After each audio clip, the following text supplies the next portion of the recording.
Hook camera fades into the sound of seagulls and gentle waves. A middle-aged man stands on a dock, his hands in his pockets, a faint smile tugging at his lips. Behind him, a high wooden fence stretches across the marina, blocking every boat from leaving. They told me my boat didn't belong here. They said it violated community standards. So, I decided to give them a taste of their own rules. He turns to the camera, eyes steady. You see, when a homeowners association pushes too far, sometimes you push back. But I didn't just push back, I changed everything. Music swells, the sound of crashing waves transitions into a soft acoustic tune. Title card fades in. HOA ordered me to remove my boat, so I fenced off the entire marina they depend on. My name's Mark Ellison, and for the past 20 years, I've lived in Bay Ridge Harbor. A quiet, waterfront community where everyone waves, everyone smiles, and everyone knows your business. It's the kind of place where the smell of salt water mixes with coffee in the mornings, where kids learn to fish before they learn to ride bikes, and where I built my dream. A modest sailboat I called the Lila Grace, after my late wife. That boat wasn't just wood and fiberglass. It was therapy. It was her memory stitched into every sail, her laughter caught in every creak of the mast. After she passed 5 years ago, I spent every weekend restoring it. People in the neighborhood would see me sanding, painting, humming to old country songs. Some stopped to chat, some offered help, and a few, well, they whispered. Because in Bay Ridge, the HOA, the Homeowners Association, runs the show, and if your lawn grows an inch too long, or your shutters fade a shade too much, you'll get a letter, a friendly reminder, as they call it. I'd gotten a few before. Trim the hedges, repaint your fence, harmless stuff. But the letter that came one chilly October morning, that one changed everything. It was from the HOA president, Linda Carver, a woman with a clipboard permanently attached to her hand and an expression that could sour milk. Dear Mr. Ellison, it has come to our attention that your boat, the Lila Grace, docked at Slip 17, violates the community's updated aesthetic regulation. All private vessels must be removed within 30 days or face daily fines of $250. I remember reading it twice, then a third time.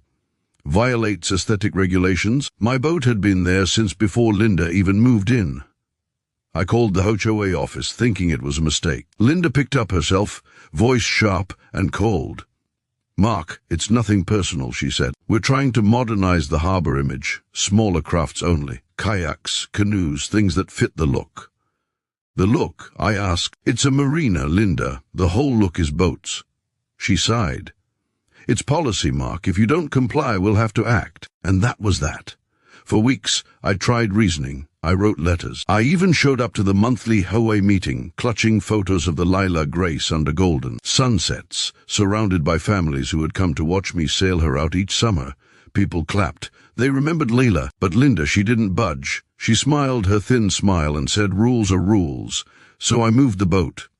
But not far. See, what most people didn't realize was that the marina, the entire stretch of docks, slips, and storage sheds, was technically mine. My father bought the land decades ago when Bay Ridge was just a sleepy fishing town. When the HOA formed, they leased rights to use the marina under a long-term contract, a contract that expired in November. And as I packed up my tools one night, staring at the moonlight reflecting off the Lila Grace's deck, I felt something inside me settle.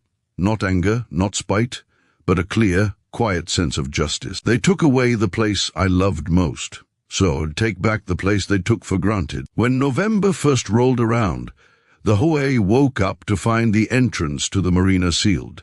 Tall wooden fencing stretching from one end to the other, with a simple sign nailed. In the center, private property, access revoked, the same words they'd used on me. Music builds, camera pans over shocked residents gathered at the gate.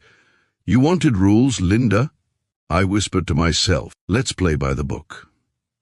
Soft instrumental music begins. Distant gulls cry over the harbor. The screen fades from black to the sight of the tall fence standing against the dawn. Voices rise in confusion and frustration. The once serene marina now buzzes like a hornet's nest.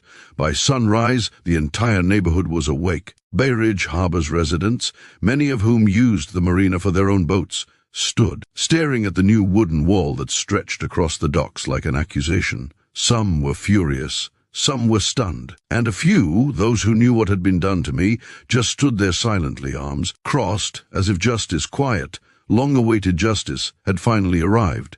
Linda Carver showed up not long after, clipboard in hand, sunglasses perched on her nose.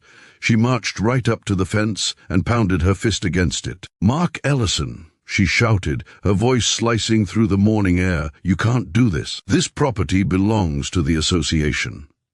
I stepped out from behind the gate, a cup of coffee in hand. I had slept well for the first time in months. "Morning, Linda," I said calmly. "Actually, it doesn't. The Marina land and water rights have always been privately owned by me. Your lease expired 2 days ago." She froze. "That's impossible. The Marina's part of the community infrastructure." I handed her a folder, copies of the original contract my father signed, the renewal forms the HOA had failed to submit, and the expiration clause clearly stating what would happen if they didn't renew. She skimmed the papers, her face turning pale. "This is ridiculous. You can't just lock everyone out." I took a sip of coffee. "You locked me out first." There was a long silence. The sound of waves lapping against the pier filled the air, and for a moment I almost felt sorry for her. Almost. But this wasn't about revenge anymore.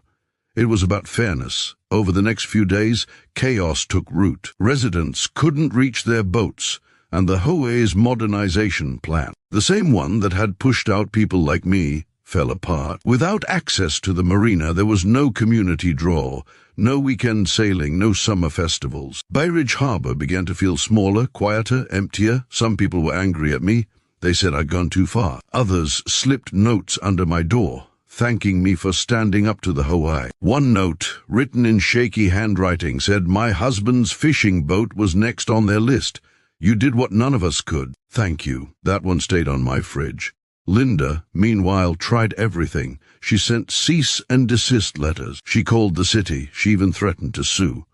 But every call came up short, every letter returned unanswered. The law was on my side, and for once, she had to live by the same rules she'd enforced on everyone else. Still, I didn't want war. I just wanted peace. One evening, about a week later, I was walking the docks alone, flashlight in hand, checking the fence for loose boards, when I heard footsteps behind me. I turned, and there was Ethan Rivera, one of the younger residents, a kind man in his 30s who taught sailing lessons to kids every summer. He looked upset but not angry, more tired. "Mark," he said quietly, "I get why you did this. God knows we all get it, but the marina means a lot to a lot of people, especially the kids. The HOA's wrong, but now everyone's paying for it. Can't there be another way?" I stared out over the dark water. The reflection of the fence shimmered like a ghostly line separating what was and what could have been. "You're right," I said finally. "There has to be another way." That night I sat at my kitchen table with the old photos of the Lila Grace.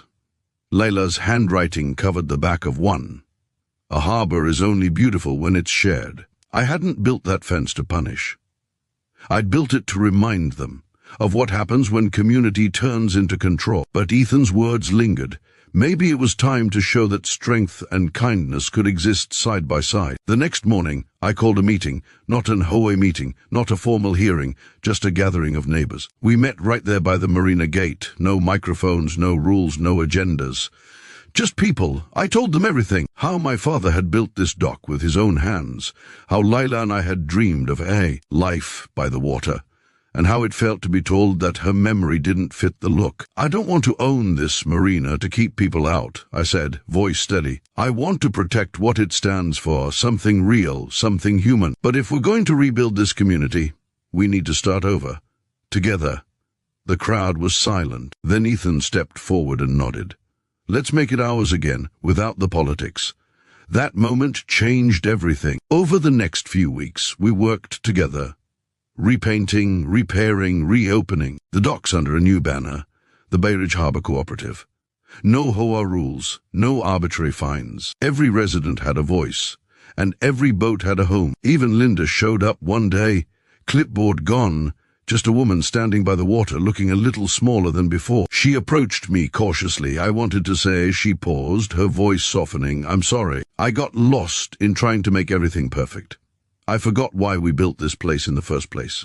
I nodded. It's not about being perfect, Linda. It's about belonging. She smiled weakly. You really love that boat, huh? I looked at the Lila Grace bobbing gently in the water, her white sails glowing in the afternoon sun. She's the last piece of someone I'll never stop loving.